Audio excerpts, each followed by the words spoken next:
Thank you so much for being part of our world, and thank you for allowing us to be part of your world. Now, we've talked about life being a game, and games are fun. Well, one of the fun games is to do sales. Now, they say that a great salesman could sell ice cubes to an Eskimo. Well, an Eskimo doesn't need ice cubes. An Eskimo needs a heater. If you really want to be successful and you really want to help a lot of people, the goal is to find out what they need and then help them be successful. The best salespeople aren't pushy. They don't wrench you into something you don't want. They solve problems. They solve problems. So our goal is to help you teach them how to solve problems. So I got my good friend, Mr. Kurt Mortensen on. Kurt's in the house. So if we are, let's go to Kurt. We're going to talk about sales and we're going to talk about trust. So, Kurt, take it away.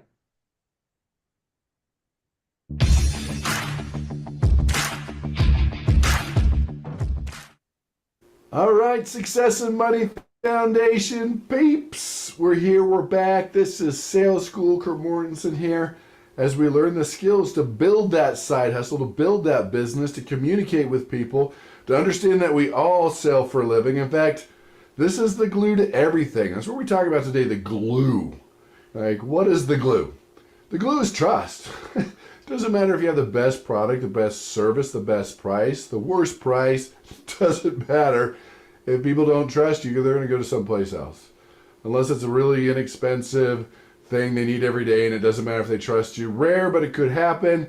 We're going to talk about number 2 here, trust. Building that glue, building the trust. Because you feel it, they feel it. How do you quantify it? How do you increase your trust with the people that you interact with? Doesn't matter what you do. Persuasion, influence, negotiation, presentation, side hustle, business. We talked about last time, remember? Most CEOs have a sales and marketing background. We all sell something, even if it's your ideas, even if it's your children, even if it's your neighbor, we all sell. We know that. We've talked about that. Now today we're going into the glue. So here's the question. Do people trust you? Are you sure? Come on, let's back up. You might have a little trust. Maybe you've lost some trust. It's important to have more trust the more trust you have. It's not just on or off. There are levels of trust. And even though you're good, trustworthy people, all right, let's say that. And then you are, because you're here. You're sharing the foundation. You're sharing the videos. You're bringing it to your friends. You want to do better. You want to help your family. You want to help society. I know you're trustworthy people, but that doesn't matter right here, because even though you're a trustworthy person doesn't mean people trust you. Well, that's not fair. Hey, we don't deal with fair, we're just dealing with reality. The way things have changed, and this is a big shift in the world of trust and persuasion and sales. When you think about, do people trust you? It used to be, I trust you, give me a reason not to. All right, benefit of the doubt, I'm trusting you. All right, most people are good people. Now, things have shifted to where, yeah, I don't trust you. You better give me a reason to trust you. So that's where it comes in. Even though you're a good, trustworthy person, does not mean people will trust you. So how do you build that trust? How do you get to that point as we talk about these different pieces? Now, it's interesting. Trust can come from a lot of different areas, from external surroundings to how tall you are. That can increase your trust if you're tall, to the clothes you wear. Wearing sharp clothes can, and even blues and black can bring out more trust, deeper voices. So there's external things, the way your office is set up, having lots of windows, the car you drive. There's external factors here. And another interesting factor before we get to the core of trust, what I call the C's of trust, is even your profession. Just based on what you do can help or hurt trust. So let's talk about your profession. Now, I know this might not be fair to you, but it's reality. Let's talk about even your profession. So what is the most trusted profession? What do you think? Pharmacist at 64%. That's the highest. That's surprising to a lot of people. Why a pharmacist? Well, I don't know. Is it because they give you drugs? Well, maybe. Well, they wear a white coat. There's a degree on the wall. They're up on a platform. They're the solution to your problem that you've been having. They don't try to upsell you. Hey, we have a 2-for-1 special. We'll give you some morphine on that.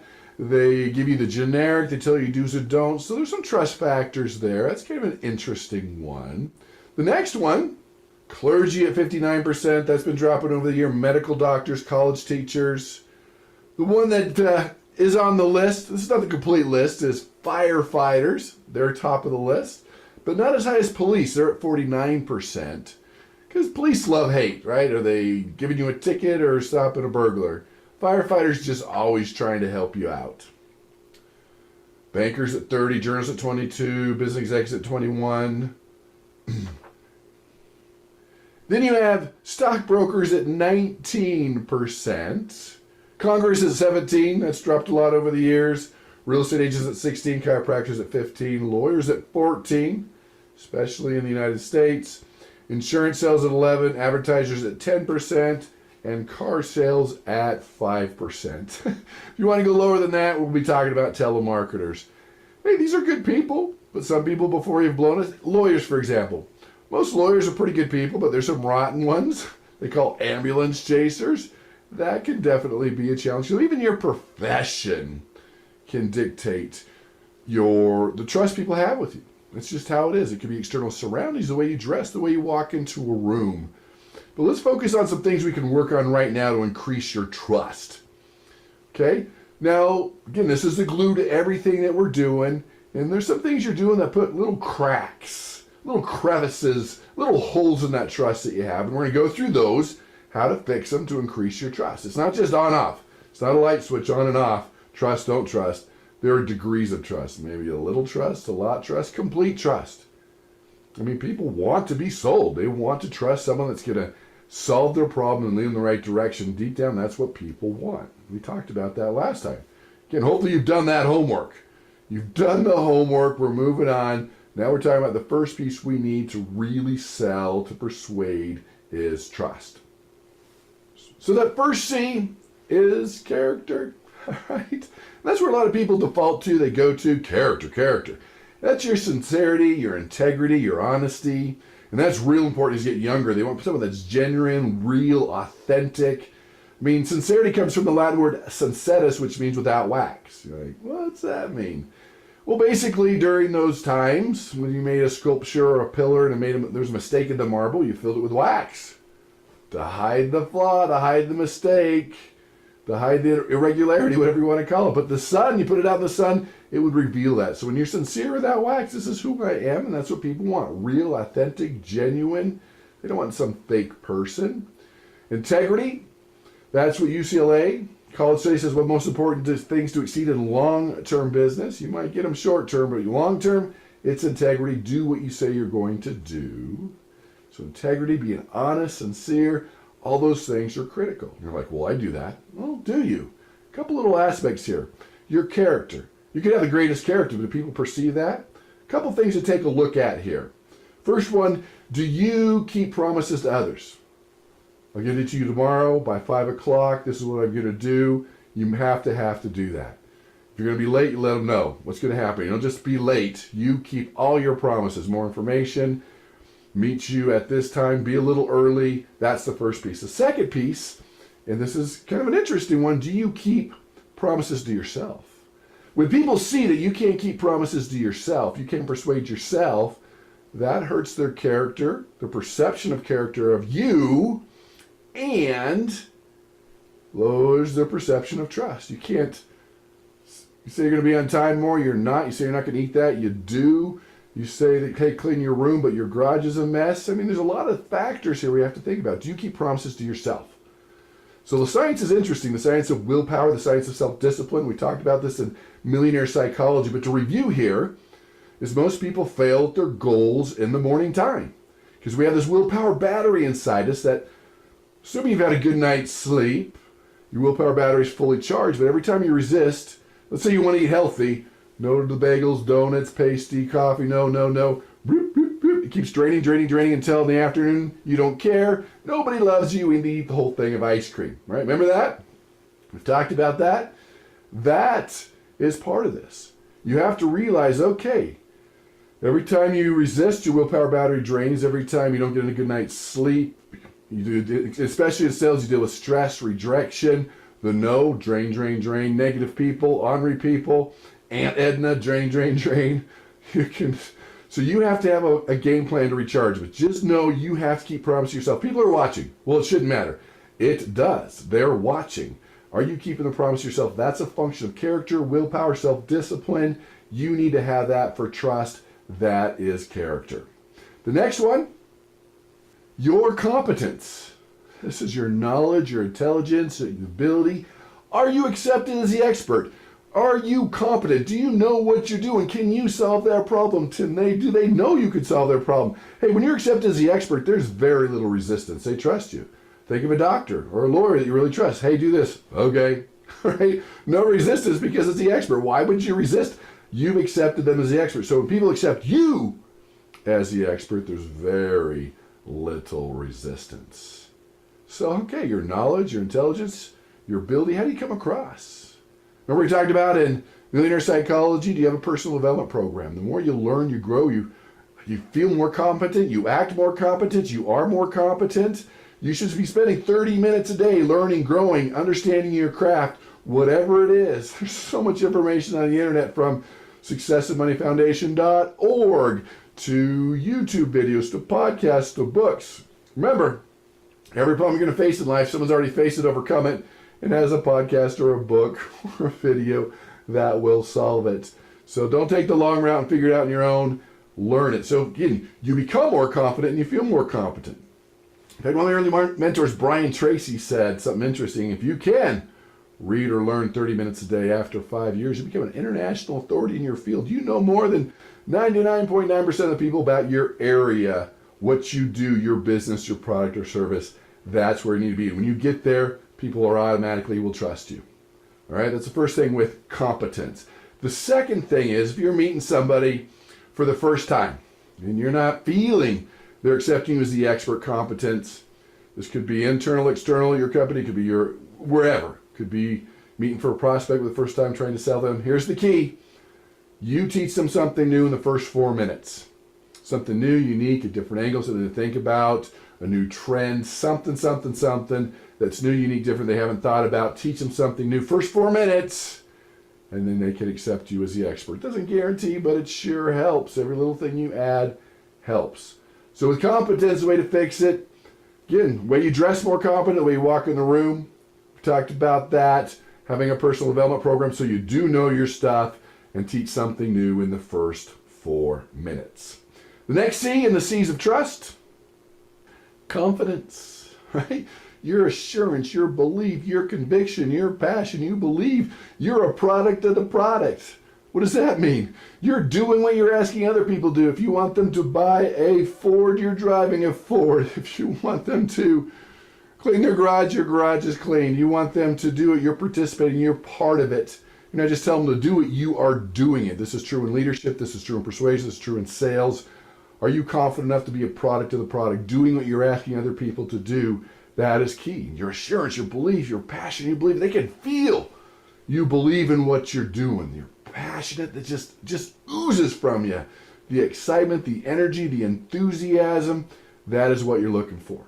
Because passion just recruits the hearts and minds of your audience, and you need that. Being more confident. That could be also a function of the way you present yourself. That could be a function of the words you use. It could be a function of your demeanor, a function of your eye contact. There's a lot of factors here you could talk about, but I think the big one for most people is the opposite. Well, I guess there's a couple things here. There's you're not confident enough. Hey, believe in your product. Remember, you have a moral and ethical obligation to persuade and sell others, because if you don't, somebody that's inferior, someone's going to take their money. Somebody that's inferior, someone that's going to take advantage of them, someone that's not going to return their phone calls is going to take their money. So you're the best at what you do. Take their money. Serve them. Solve their problem. Have the confidence you can do that. That's the one extreme. The other extreme is too much confidence or arrogance. That's a huge complaint. Right? Yeah, I got this. The way you're coming across is you're arrogant. Now, there's such a fine line between confidence and arrogance. What's the difference? Confidence seems to be about serving them. Arrogance, it's all about you, that you're the best. You don't make mistakes. It's always somebody else's fault. Okay? So, self-confidence is a lot about serving, again, helping others, versus arrogance, all about you and what you do. People can sense that. But I'll bet you're doing something that crosses the line, because it's so easy to do. Because a lot of salespeople think, yeah, I'm confident. No, the prospect said you're arrogant because what you did, the way you treated them and responded to their questions, they felt dumber than a stump because the way you responded and the way you, and we've all felt that way in school, the way a teacher treated us after we asked a question. And you probably didn't mean to, but it comes across that way. But here's the one. Happens most of the time for most people. Because when you get into sales, you're going to hear the same objections over and over again, every day, same objections. And over time, and we'll get to this during the sales school, and over time, you're going to develop a great response. And this is what happened, human nature, right? You're talking to a prospect. Oh, here comes the objection. And what do? We cut them off and we solve it. Because we've heard it before and we know the answer. You just crossed the line from being confident to being arrogant. It's the first time they voice that objection. It's the first time they ask it. They're putting themselves out there. I don't care how many times you've heard it. You've got to hear it out completely, pause before you reply. Otherwise, you're going to cross the line. Just how it is. Okay? So that's confidence. The fourth one, final one, the most important one, credibility. Have you been truthful with them? They've never sent you told a lie. It's your history with you, your company, your industry. So truthful, history, and experience. Credibility. Wow. Now, a couple lessons here that are important when people blow it. You're just beginning. Maybe you don't feel like you have a lot of credibility. You've been in business a month and you got to sell somebody. Borrow credibility. Well, I can't do that. Absolutely. When you're meeting someone for the first time, borrow credibility. You should, you must. You need to do this. Like, well, how do I do that? A testimonial from somebody you've worked with before, maybe in a different industry, an endorsement, a recommendation, a referral is all borrowed credibility. Those are the easiest sales in the world because if you've helped somebody else and they said, yeah, they're awesome, that's all you need many times. So an endorsement, a testimonial, introduction, having somebody introduce you, hey, they're the best is what they do. Even if they've worked with you in another business, yeah, they're loyal, they're going to get it done, they're going to stay on task until they solve your problem. They're the greatest person, they're fun to work with, they're easy to work with, they're reliable, whatever it is. You could pull it, at least get your mom's testimonial or a friend's of a coworker, people you've worked with. Get those testimonials. That's borrowed credibility. Go for it. If you're feeling low credibility, you can do that. See this in companies a lot of times. Someone that's brand new, and there's 5 people there. Like, well, combined we have 70 years of experience. They might have 2 days, but combined at 70 years of experience, there's a way to leverage borrowing credibility. So please do that. Borrow credibility. The second piece with credibility, where people blow it, you want to be so good and perfect. And there's some good to that. Let me just say, when you're too good to be true, your offer's too good to be true, your product's too good to be true, even though it's true, it's not true to them. Your prospect is looking for something wrong with you, your product, your service, your idea. Something's got to be wrong. So you probably better give them one. Give them a weakness of your product, your service, your idea, and turn it into a strength. Go for it. Don't let them make one up, because if you don't give them one, they're going to make one up. Or it's too good to be true, they're going to walk away anyway. And I know it's counterintuitive for many of you. Give them a weakness. We see this in marketing all the time. Avis Rent-A-Car. We're number 2. Weakness. But we try harder. Strength. All right? Listerine. It tastes nasty, right? That's their weakness. The taste you hate twice a day. They're just honest. The Volkswagen Bug, when it first came out, the Beetle. This car's so slow, you'll never get a ticket. L'Oreal. It's expensive. Weakness. Because you're worth it. Strength. With Heights ketchup. It takes forever to come out. Weakness, because it's worth the anticipation, right? That's what they say. What do you want, a runny ketchup? This is quality. You can turn it around. You can talk about it. For example, you're probably a smaller company right now. Let's say there's a prospect. They've narrowed it down to 2 companies. A big, huge company, big corporation, and you. Little old you. Is that a perceived weakness? Sure, they're going to find out. Own it. Yeah, we're smaller. We're a lot smaller. Weakness, perceived weakness, turn it into strength. But you know what? You won't get lost in the cracks. We can get it done a month earlier. We're cutting edge. We can pivot. You'll have my cell phone 24 hours a day. We'll get it done faster, better. And you won't have to work with 5 people. You're going to work with 1. And right, turn that into a strength. You can definitely do that. So out of all the C's, credibility is the most important. I would kind of layer them, work on each one of those. That's a big piece of being successful, having trust, and having that glue. So let's wrap it up. Let's look at all C's of trust here and give you an example. We all want a dentist you can trust, right? A dentist you can trust. So let's say you've moved into a new area and you're like, all right, you have a toothache and not sure where to go. So you ask your first neighbor, can you recommend a dentist? They're like, oh yeah, no dentist with great character, just not very competent. Last time I was there, they stuck a needle completely through my cheek. But salt of the earth, good person, great character, just not competent. You know, they pulled my son's wrong tooth, but, you know, such a good person. Very sincere. You wouldn't trust them. All right, you go to another neighbor. Can you recommend a dentist? Like, oh, yeah. You know, a dentist that's very competent and expert, graduated top of the class, the best of the best. They just don't have much character, though. In fact, they're in jail for insurance fraud. You might have to wait a few months, but hey, they put in the best fillings. Best fillings you'll ever get in your teeth. You only need one, they'll bill you for two, and maybe put three in, or the other way around, put in two, bill you for three, but the best fillings. All right, no trust. Confidence? What if a dentist, you lay in the dental chair, and they put in the x-rays, the dentist goes, yeah, I don't know. I'm not sure. What do you think? That little gray area? I'm thinking root canal. What do you think? You're running. You're not even stopping. You are running because they're the expert. They need to act like the expert. And credibility. Driving around, you see a sign that says family dentist. You walk in, all right. You see a dental degree on the wall with a country you've never heard of. Sign says cash only, no insurance. Credit card. You see the dentist in a black leather jacket. And around their a tool belt around their waist with a real drill, real hammer. Okay, at what point you're running here? So you see how they're all intertwined? They all matter. So let's start working on them. Let's talk about your homework. What is your weakest link?